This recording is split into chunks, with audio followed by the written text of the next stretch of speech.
Hello there, one-on-one FM here, and welcome to If It Ain't Stoke, Don't Fix It. Don't worry, I haven't just spoiled my FM 19 full team by wearing this shirt. It's just a shirt that I wanted to wear, and it just got delivered recently after I ordered it after like a couple months. But anyway, that's enough blubbering, and let's get on to the episode. Apologies if I'm going through a bit quick, but kind of need to get this video out. After that last episode, we played Sheffield Wednesday and Swansea. You can see the results on the score. If you didn't go and see our last episode, go check it out.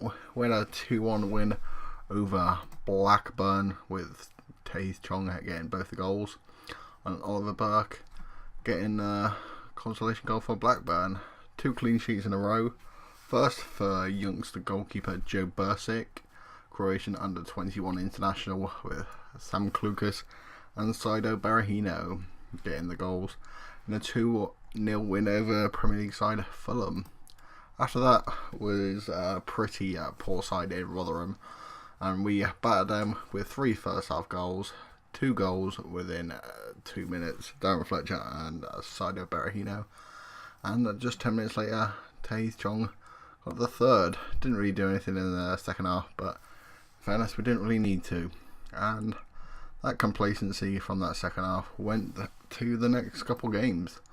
Firstly, to Bolton, who are probably one of the weakest sides in the Championship. No bad feelings towards Bolton, but I think they'll agree. To be honest, that Yannick Wilshere goal was deflected, along with this Norwich goal as well, and that Clayton Donaldson penalty was questionable, to say the least. Onto that Norwich game, and our sticky patch continued. Noah Hernandez, don't know why that name was so hard to read, and tried a lot of things, but in fairness we had lots of chances in this game but just couldn't put them away. And then our sticky run kind of came to an end, but Birmingham are still a decent side in the Championship, but one you'd hope a 1-0 win would be enough, and it was 1-0 through Benicophobe. Anyway, next 4 games, I'll show you all 4 of them as kind of important games. Sheffield United first, and Bristol City. Bristol City, one of the local teams. Southampton in their Carabao Cup 4th round, and then Middlesbrough. Even though they aren't not high in the league at the moment, they are still one of the teams that will be fighting for promotion should they actually play to their ability. But anyway, let's get into this first game of the episode against Sheffield United. Not expecting anything out of it, to be honest. If I can get a draw, I'll be happy, but on paper we do have a better side than Sheffield United, but football manager isn't played on paper. Here we are then. Berahino to Martinez gets us kicked off. Sheffield United in the white, Stoke in the purple. Charlie Adam with a free kick towards back post towards Shawcross, header over the bar. Patrice Evra towards Afobe. You might have seen Peters in the side anymore. Adam, a long range shot. Usually a powerful one from a long range, but the little tap seemed to work its magic, and Shawcross near post looks destined for the back of the net, but didn't reach that destination. Sam Klukas on this left hand side crosses and doesn't really have anyone on the end of it except for the Sheffield United keeper Dean Henderson. Look, probably one of the players that I would get in if Jack Butland's move to Man City does materialise. Ben Woodburn to Paul Cooch to Basham to Ender Stevens. I knew he's got a decent cross on him, but I didn't know about his shooting. And we do now. Ender Stevens, assisted by Chris Basham, by all people, but Sheffield United 1-0 up. Thrown from Bauer, didn't really get towards Ender Stevens, and that wasn't much better either. Cut out by McConnell, and Bauer on a yellow card, stopping that pass towards Goldrick. Sam Klukas on this left hand side puts through cross opportunity. Benicophobe shoots. Not sure why I chose having 2 up front, but if it works, then it might work. And Tommins has gone down for a penalty. Ender Stevens, who brought the Sheffield United in front, may have just levelled the scoring. and inadvertently Charlie Adam from the spot hits the back of the net. Not sure how good Charlie Adam is on penalties, but he must be pretty good if we've got two strikers on the pitch and he's better than both of them. But I don't care how good he is. If he's going to slot him into the back of the net, I haven't got a problem. Short cross, long ball. That's literally got Stoke written all over it. Throw in from Evra towards Woods. Back to Evra. Got his time at United, full crossing the ball from attacking positions. Charlie Adam puts through Tom Ince, and that's basically how the first goal came about. Tom Ince winning the penalty and Charlie Adam finishing, but this time a Charlie Adam pass finds Tom Ince, send us up to second in the league. Not sure how it's going to end at full-time whistle, but just the way that the championship stands, and Dean Henderson's not going to be happy with that one at his near post. Johnson with a throw in towards Egan. He's got way too much space. Chris Basham shoots, had way too much time and probably should have hit the target.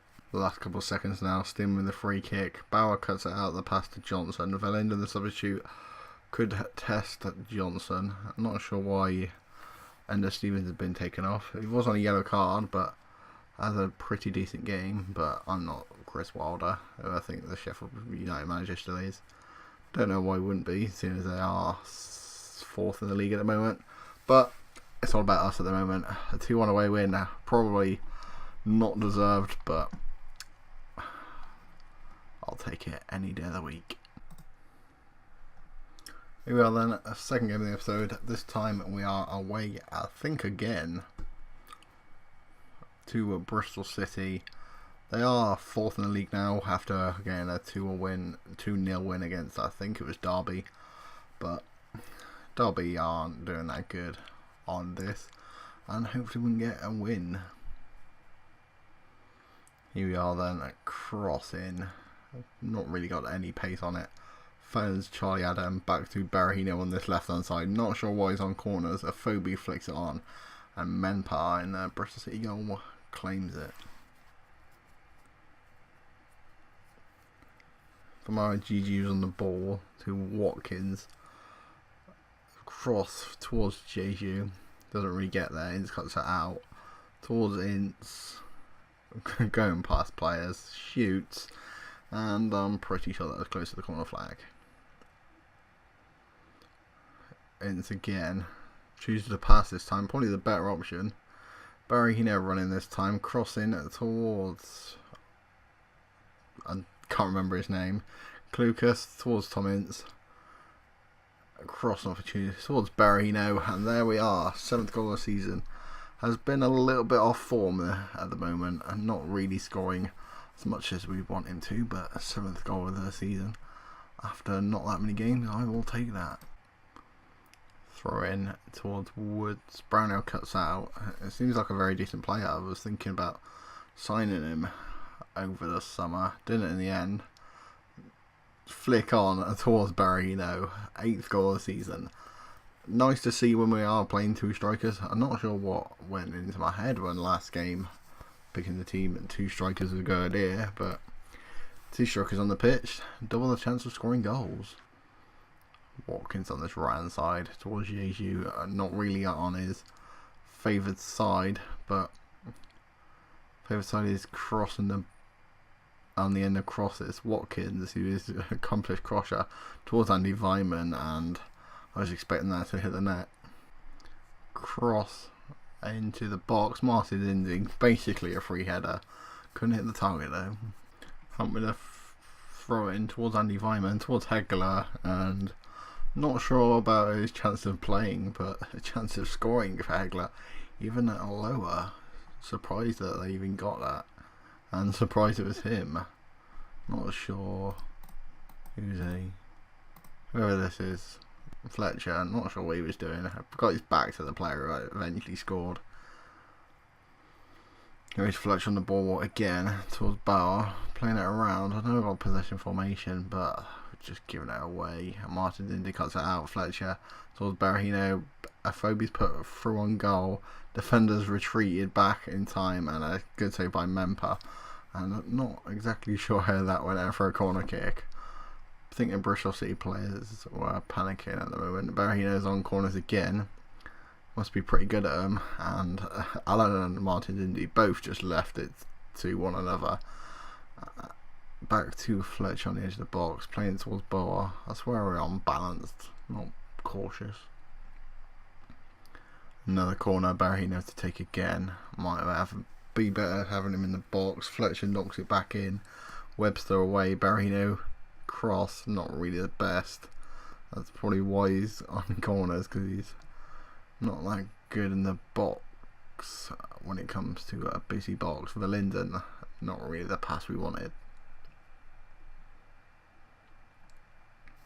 Manpez going on walkies to Watkins on this right hand side, cuts in towards Kelly, playing more of a central midfield position. Andy Wyman, Martin then cuts it out towards Benica Phobie, long ball. That's exactly what we like at Stoke. Berahino back to a Phobie, strikers linking up. Can he find him again? Nope. He finds Tom Ince instead, and he scores to probably secure the game, if anything. Blend on the ball towards Berahino. Not really going to win it against Webster. Fletcher brings, I think that was Pack down. Plays on though, Pack towards Kelly. Not sure why he's playing in midfield, usually left back. Eliasson and Jack Button will want that one back. Beating it as near post. I mean, as long as you don't throw this away, that shouldn't be too much of an issue. 4 minutes of added time, already 1 into that. Evra to Verlinden. Nice that we have a bit of possession play. Not really a big fan of possession, but if you have the ball, the opponent can't score. To Fletcher, to I can't even remember who's number 9. I think it's Berahino. Shoots wide. The last couple of seconds now. We got a bit of an injury to Shawcross. I know it's full time. It had to be subbed off. I had to sub on Darren Fletcher in centre back. I mean, Darren Fletcher's not exactly the best centre back you've ever seen, but for about a minute and a half, he'll do.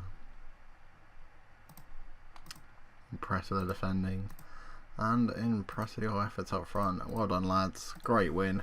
2 wins, 2 games, 2 wins. Now to Southampton in the cup. Ryan Shawcross out for 3 to 6 weeks. Not the best, as we don't really have a first choice backup. I say that. Ashley Williams is decent. I'm sure Harry Sutok could do a job, but more towards the Sky Bet League 2. Anyway, that is the end of today's episode. Thank you guys for watching, and I'll see you next episode for Southampton and Middlesbrough. Tell me pretty lies, look me in the face, tell me that you love me.